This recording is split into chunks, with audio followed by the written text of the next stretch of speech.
E a gente continua aqui no que não se deve fazer, partindo do princípio de assertividade, da educação com personalidade, proposto pelo livro Carinho e Firmeza com os Filhos. Ainda falando sobre as respostas inseguras, tem a questão de ignorar as desobediências. Quando o pai dá uma ordem e o filho não a cumpre, é indispensável tomar medidas para levá-lo a obedecer. O contrário é o mesmo que dizer: tenho que lhe dar esta ordem, mas se você não me obedecer, não se preocupe que não lhe acontecerá nada. É basicamente o pai falando isso para a criança, né? Eu vou te dar uma ordem, mas se você não cumprir, tá tranquilo também. Não fala isso diretamente, mas com a sua atitude, ou seja, palavras não respaldadas pelos atos, com essa atitude a criança ela vai entender que então ela pode fazer o que ela quiser, porque quando ela desobedece nada acontece. Cecília, você deixou o piso do banheiro todo molhado, vá secá-lo. Cecília, sim mãe, já vou. A mãe, vários minutos depois. Cecília, eu já disse que é para você largar essa revista e ir secar o piso do banheiro. Cecília, já vou, deixe-me só acabar de ler. O tempo passa e Cecília continua a ler no sofá. A mãe pode vê-la da cozinha, mas derrotada, finge que não percebeu a desobediência e continua com seu trabalho. Quando se tenta disciplinar os filhos e depois se faz vista grossa, ensina-se as crianças a não levarem a sério o que lhes é dito. Se você der uma ordem, certifique-se de que será cumprida ou não a dê. Caso contrário, estará enfraquecendo a sua autoridade e destruindo, em consequência, a sua eficácia como educador. Há pais que, sentindo-se incapazes de pôr ordem na conduta dos filhos, ou vendo-se derrotados nas tentativas anteriores de fazê-lo, optam por conformar-se com aquilo que deveriam corrigir. Bom, a gente fala, pega a bolinha lá, bota aqui. A criança tá, titi, brincando e fazendo outra coisa. Pega a bolinha lá e bota aqui. Aí a criança vai lá perto da bola, baixa, olha pra nossa cara e ri. Pega a bolinha e bota aqui. Aí a criança vai lá e chuta. Aí você, ai menino, pega a bola e bota dentro da piscina de bolinha. Então, já desde pequenininho a gente vai ensinando a eles que se eles fizerem gracinha, se eles forem fofinhos, se eles forem bonitinhos, se eles não fizerem aquilo que a gente está pedindo, não tem problema. Porque depois a mamãe vai lá e até sorrindo vai lá e pega. E ainda que a gente esteja com um pouco de raiva, que às vezes a gente faz o negócio na raiva, né? Então a criança não fez, pela terceira, quarta vez a gente pediu e não fez. Nossa, mas você... E aí a gente pega aquelas outras ocasiões de trás, né? Expressa o desgosto materno. Nossa, mas quantas vezes eu tenho que falar pra você fazer essa mesma coisa? E aí a gente fala o que a criança não fez, expõe pra ela o nosso desgosto, a gente mostra que a nossa figura de firmeza e autoridade está enfraquecida.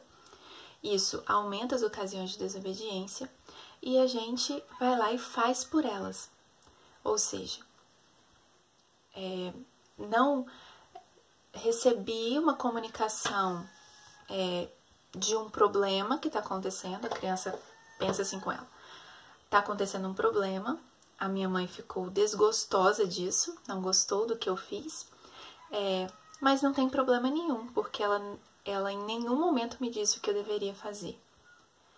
E nem falou que se eu não fizesse, haveria tal ou tal consequência. Então, são diversas situações que podem ser isoladas ou estarem todas unidas numa ocasião só. Então, a importância de respaldar as palavras com atos. Então, nós não devemos dar essas respostas inseguras. Muitas vezes nós fazemos isso demais. Pais que tomam essas atitudes demonstram que não sabem como expressar uma ordem precisa. A criança está esperando a sua ordem, ela está esperando a sua postura de firmeza, ela está esperando a sua figura de autoridade, ela quer isso, ela precisa disso para crescer e se desenvolver.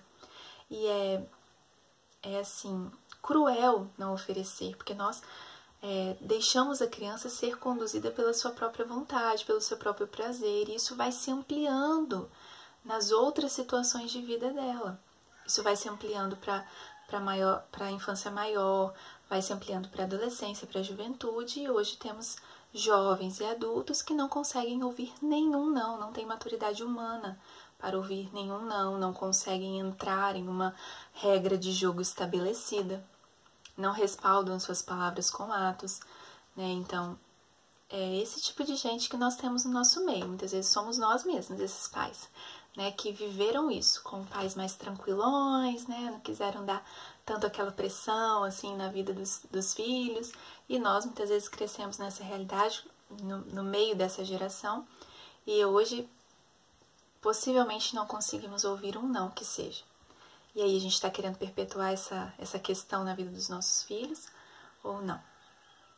Cabe a nós fazer esse questionamento e dar essa resposta.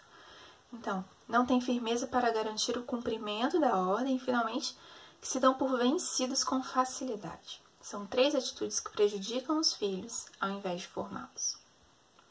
E, por fim, o que não se deve fazer em relação às respostas hostis ou agressivas. Nós falamos até então das respostas inseguras e também agora vamos falar dessas que são hostis e agressivas. As inseguras mais ligadas a essa questão assim, pode tudo, tá tranquilo, e as agressivas ligadas ao autoritarismo, e não a uma autoridade desenvolvida, né? Então vamos lá. Quanto mais você gritar com o seu filho, mais transmitirá a sensação de fraqueza e descontrole, menos autoridade terá. As crianças dotadas de uma extraordinária capacidade intuitiva percebem perfeitamente a perda de controle, e isso as incita a uma luta pelo poder que subverte o processo educativo normal. Frases que rebaixam os filhos.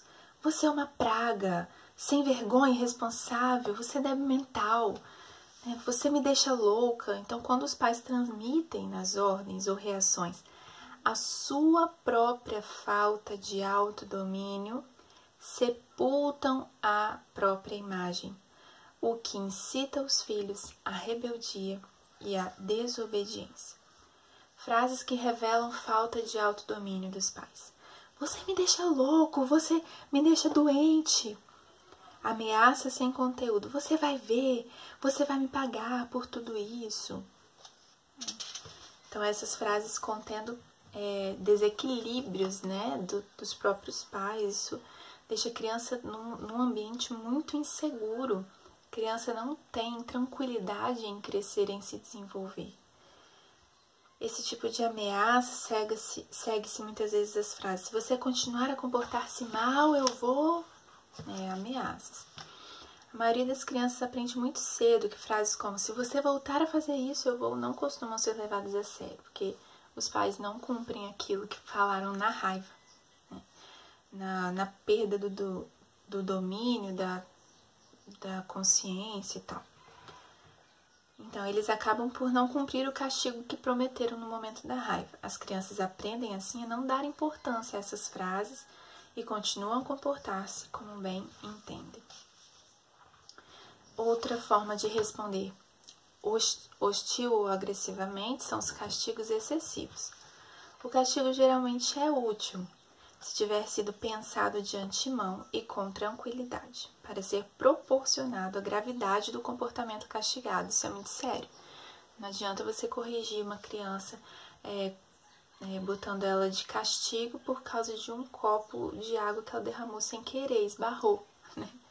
Então, é muito desproporcional a atitude. Quando você percebe que ela fez aquilo porque quis, deliberadamente, conscientemente, após você ter repreendido por 2 ou 3 vezes, aí sim, né, cabe um castigo mais consciente também. Então, precisa haver essa coerência. Mas acontece muitas vezes que se reduz ao produto de uma explosão momentânea de ira ou frustração, ao invés de ser uma medida corretiva bem planejada. Quando o castigo é excessivo, muitas vezes os pais fazem marcha ré, porque eles falaram aquilo na efusão da raiva, né, e não têm coragem de aplicar como falaram na hora da raiva, porque depois a coisa acalma, a coisa passa, você vê que não era bem daquele jeito, né, e você acaba não cumprindo o que você falou. Ou seja, já foi excessivo demais ter se exaltado daquela forma, ter falado e ameaçado, e a criança entende que não adianta nada fazer, agir daquela forma, e não tem problema se ela repetir, porque depois você não cumpre aquilo absurdo que você falou, né. o que transmite a mensagem de que não vale a pena levá-los a sério. Os filhos pensam, né? São